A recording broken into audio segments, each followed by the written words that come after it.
자, 7번째 썰 한번 가보도록 하겠습니다. 댓글 컨텐츠고 영상 제목 요즘 월 500 기본 아닌가라고 말하는 사람이 과연 월 500을 벌어본 적이 있거나 한 건지 모르겠네요. 한국 사회에서 월 소득은 뻥튀기가 심합니다. 라는 영상에 달린 댓글입니다. 월 500 기본이라 그러면 절대 다수의 사람은 기본이 안 된 사람이네요. 기본이라는 게 없는 사람이네. 어떻게 이게 기본이 돼버렸지? 여러분, 보통 대한민국에서 세금 떼고 세후로 5,500이면 상위 한 10% 안쪽입니다. 그럼 90%의 사람이 기본이 안 된 거네요. 여기 있는 사람들 중에 절대 다수, 거의 대다수의 분들이 기본이 안 된 거네요. 맞죠, 여러분? 이 말대로 하자면. 그리고 중소기업을 다니는 대다수의 근로자들은 기본이 안 된 사람이네. 중소기업 근로자 중에 세후로 500 버는 분들이 거의 없거든요. 공무원분들 중에서도 절대 다수는 기본이 안 된 사람이네. 왜냐면 공무원이 세후로 평달에 500 이상 찍으려면 한 6급 한 20, 한 4, 5억 돼야 되거든요. 그럼 그 단계까지 가지 못한 분들은 기본이 안 된 거네. 한 80%의 그 공무원 근무자들은 기본이 안 된 거네요. 그리고 이 글을 적으신 분한테 묻고 싶어요. 님은 기본이 돼 있습니까? 기본이 안 돼 있는 것 같은데? 기본이라는 단어를 알긴 합니까?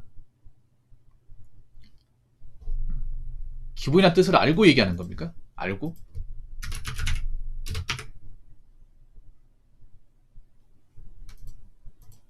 모르고 얘기하는 것 같은데?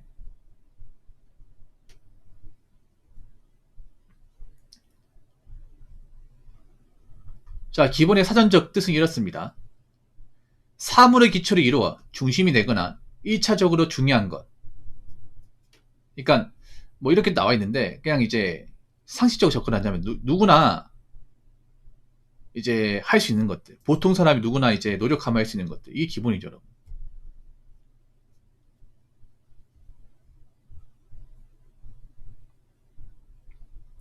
근데 500은 누구나 할 수 있는 게 아니잖아. 500은 누구나 노력한다고 다 벌 수 있는 게 아니잖아요. 뭐 어쩌다가 뭐 한 달에도 안 쉬고 돈은 벌 수 있겠지. 근데 1년 12달 500 이상 버는 거 힘들잖아, 여러분.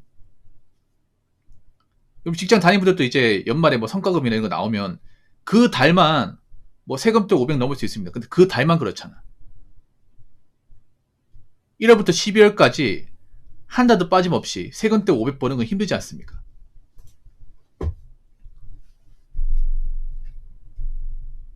근데 기본은 누구나 다 할 수 있어야 되는데? 여러분, 예를 들어 이런 거죠. 방 청소하는 기본이죠.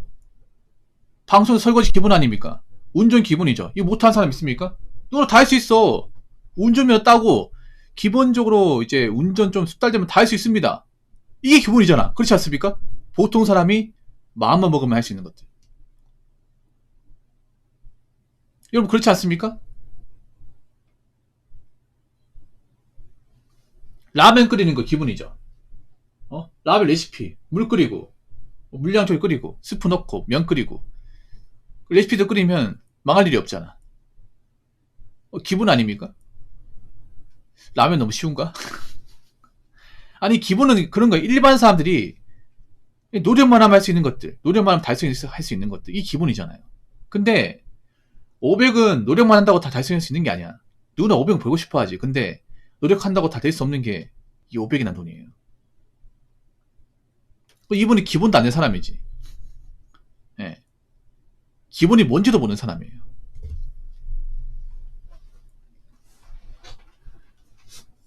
뭐 대한민국 사람들 중에 세금 떼고 이제 500 이상 벌면 딱히 걱정이 없을걸요, 아마. 딱히 뭐 힘든 게 없을걸. 왜냐하면 일반 사람 혼자 사는데 뭐 세금 떼고 평당 500 이상 번다고 해봐. 그러면 살아가는데 불편한 게 없어요. 서울 살아도 괜찮아. 뭐 강남 같은 데 살면 좀 힘들겠지만 서울에서 혼자 살아도 딱히 나쁠 게 없는 돈이에요. 서울에도 세금 떼고 500 버는 사람이 많지가 않습니다, 이게. 많지 않아요.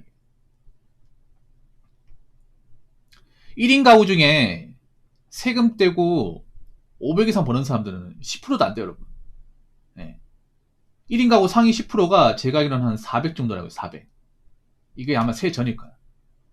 그러니까 1인 가구로 만약에 혼자 사는데 세금도 500 이상 번다고 하면 최상위권, 여러분. 최상위권. 보통 1인 가구 많이 못 벌거든요, 여러분. 그래서 누구나 500 이상 벌면 뭐 딱히 걱정이 이렇게 지방에서 살면 진짜 떡을 치지 500이면.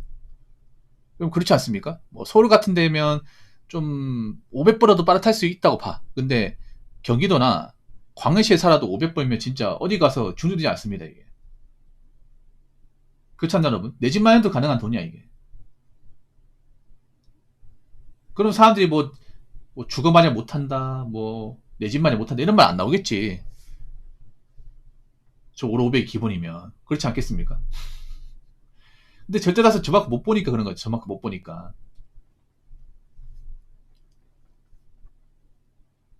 지금 여러분들 중에 만약에 여러분이 평달에 세금적 500 이상 번다고 생각해봐. 1년 12달 내내. 그만큼 번다고 봤을 때 얼마나 행복할 것 같습니까? 그러면 저축도 많이 하고 몇 년만 빡세게 또 일하면 금방 내 아파트 마련할 수 있겠네. 이 생각 안 될까요, 여러분? 들죠, 여러분? 근데 그렇게 안 되니까 문제지, 그렇게. 하여튼 요즘 보면 좀 기본적인 어떤 양심이나 도덕, 그리고 약간 현실 감각이 좀 부족한 분들이 많이 있어요. 예, 제발 좀 정신 차리시기 바라겠습니다. 자, 댓글 한번 읽어보도록 하겠습니다. 대기업도 임금 많이 오르고 물가가 많이 올라서 한 5년 사이에 많이 오른 거지. 한 20년 전에는 대기업도 연봉 2천 정도였습니다. 성과급은 따로 있었겠지만 중소하고의 격차가 요즘처럼 크지는 않았어요. 중소가 1,500이면 중견은 2천, 대기업은 2천 초중반이었습니다. 구미 LG 합격했었는데 그때 초봉이 2,200 얘기했었습니다. 가진 않았지만 지금 신입부터 2배 격차가 나버리니 상실감이 너무 커서 온라인에서라도 저러는 걸 수도 있다는 생각도 듭니다. 현실은 백수나 알바로 연명. 실제로 주변에 많이 버는 친구들도 있지만 실수로라도 자기들 수입 절대로 공개 안 합니다. 남이 얼마나 벌든 자기 인생을 살면 되는 겁니다. 라고 적어주셨습니다. 이 대기업 연봉 오른 게 물가 오른 것도 있어. 물가도. 같이 오른 것도 있는데 이제 격차가 많이 벌어지긴 했죠. 예, 중소기업하고 대기업하고. 특히 대기업하고 대기업하고 이제 그 중소기업하고 차이가 벌일 수밖에 없는 게 중소는 보통 보너스라는 게 없습니다. 보너스. 그러니까 뭐 성과급이나 아니면 이제 상여금, 휴가비 이런 것들이 굉장히 좀 적어요. 근데 대기업은 정기 상여금도 있고 그리고 명절 위로금도 있고 여름 휴가비도 있고 그리고 연말에 성과금도 있죠. 뭐 대기업분들 이런 거 받는 게 당연할 수 있겠지만 중소기업은 없는 곳이 많아요. 없는 곳이. 여기서 차이가 많이 납니다. 사실 기본급에서 차이 나는 거 별로 없어요. 예를 들어 생산직 기준으로 말씀드리면 기본급은 똑같습니다. 예. 대기업도 여러분 시급제입니다. 예. 모든 생산직은 다 시급제예요. 시급제. 대기업도 막 그 시급이 높은 곳은 거의 없습니다. 저기 석화 말고는 없습니다. 보통 최저시급이에요. 최저시급. 예. 최저시급인데 어디서 차이가 나냐? 이제 상여금의 차이 나요. 보통 대기업은 정기 상여금 600% 됩니다. 기본급 600%. 근데 이제 600%인데 이거 12달 나눠가지고 50%씩 이제 분할해서 지급하는 거죠. 근데 중소기업은 대체로 성과가 없고 상여금도 없습니다. 요즘에. 시급이 많이 오다 보니까 상여를 다 없애버렸죠. 그 시급이 높기 전에는 중소기업도 상여금이 한 300%, 400% 있었습니다. 물론 대기업은 한 1000%까지 있었어요. 1000%, 1200%. 그러다가 이제 시급이 대폭 오르면서 인건비 부담이 심해지다 보니까 대기업 같은 게 상여를 좀 줄이기 시작했고 원래 1000%까지 갔었는데 600% 줄이고 중소는 아예 없애버렸습니다. 없애버렸어요. 그러다 보니까 이제 좀 차이가 날 수밖에 없는 거예요.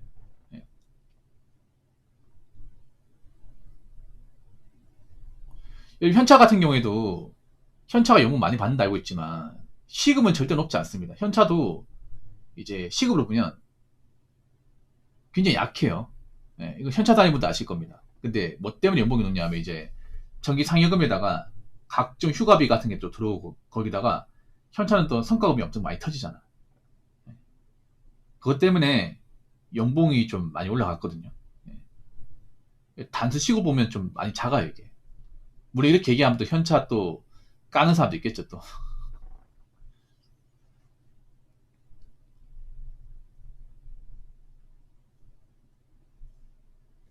그때도 켰습니다. 이 댓글 적은 분도 잘 모르는 거야. 이분 아마 중소에서 일을 안 하신 것 같아. 중소도 규모에 따라 다른데 중소는 원래부터 켰어요.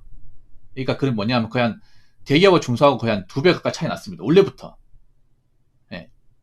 차이가 났어요. 차이가 났는데 이제 시간 지나면서 이제 그런 거예요. 뭐냐면 옛날에 대기업이 한 3천만 원 받았다고 하면 중소는 1,500만 원. 근데 지금은 대기업이 만약에 한 5천만 원 중반에서 6천만 원 받았다고 하면 중소기업은 3천만 원. 예. 거의 배율은 똑같은 거야. 배율은 똑같은데 액수 격차가 좀 벌어진 거지.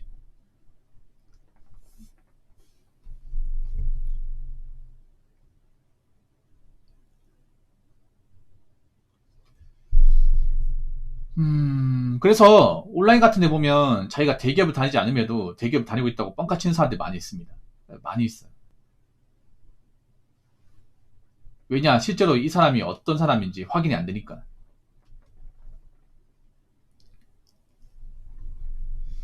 그래서 온라인 커뮤니티는 제가 늘상 얘기하지만 참고 정도만 하셔야 돼요. 참고 정도.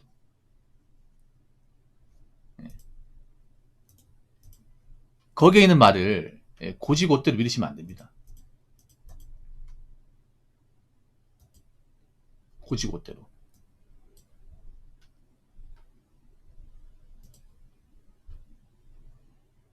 그리고 대기업 다녀도 이제 고충이 있죠. 고충이 분명히 있습니다.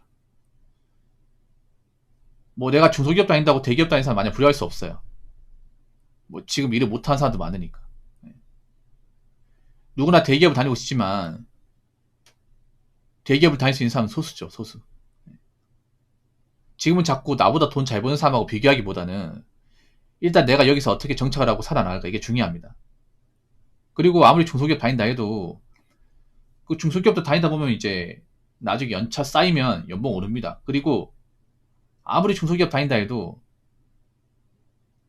일 안 하고 맨날 남가는 백수보단 낫습니다. 무슨 말인지 아시겠죠? 자, 이상으로 7번째 썰 마치도록 하겠습니다.